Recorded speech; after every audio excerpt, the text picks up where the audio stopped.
As we talk about the game of life, we now move to the time clock of life. Summary, because this is very important, so I'm gonna reiterate some of these things. The game of life is a search for the truth. We're gonna learn how to search for that truth when we discuss two-way conscious contact, okay? It's a daily search for the truth with me and the power, the God of my understanding.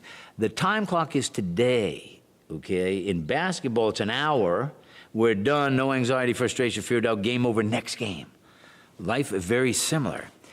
At all those highest levels of spirit and religion that I studied, they all agree that God didn't build us with enough energy for tomorrow, next week, next year. If we are living in tomorrow, next week, next year, and not staying in today, the time clock of life, all we're going to find there is anger, anxiety, frustration, fear, and doubt. Now, I want you to stop on that. I want you I want you to feel that. I don't want you to just take it in intellectually.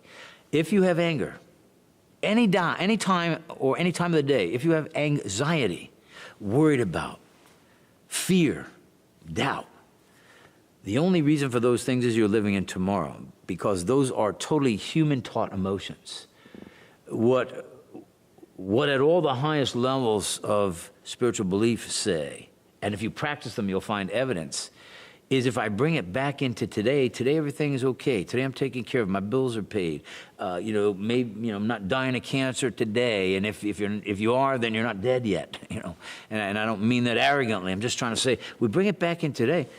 I have nothing to have anxiety or frustration or fear or doubt, not a business deal, not a relationship deal, nothing, because today's okay. The only way I have anger, anxiety, frustration, fear, doubt is if I live in tomorrow. Now remember, I can have plans and goals for that, but I don't live in those plans and goals. I bring it back in today and lose it. Now, here's the other clincher. If at those high levels, the common belief worldwide is, we weren't built with energy for tomorrow, next week, next year, then we certainly don't have energy for yesterday.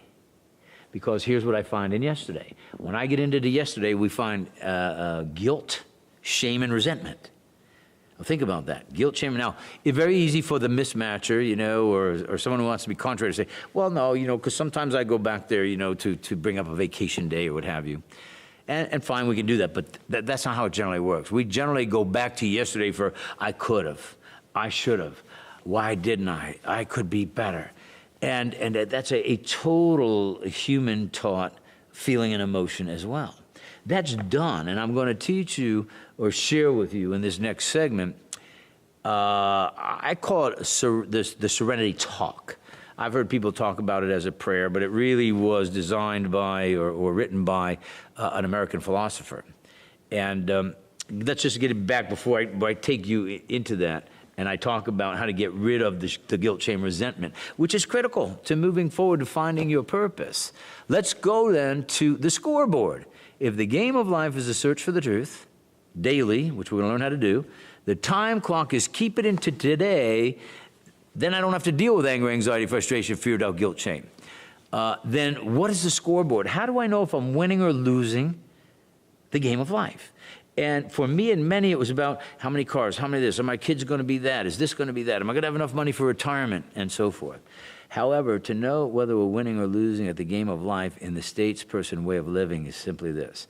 At the end of each day, one day at a time, what is my ratio of being happy, joyful, like I feel today with you, and spiritually free? Everything's going to be okay. And there's many principles and strategies we're going to learn on how to keep that in place. What is my ratio of being happy, joyful, spiritually free, with the absence of anger, anxiety, frustration, fear, doubt, guilt, and shame? If I can put days together and keeping it into today, practicing the two-way conscious contact, which we're going to learn about, so I know I'm getting pure inner voice direction, life all of a sudden starts to get good. Things start to change. Everything starts to fall into place instead of us having to struggle and try to run after everything we get. It's not supposed to be that way. Things are supposed to happen in a good way for you.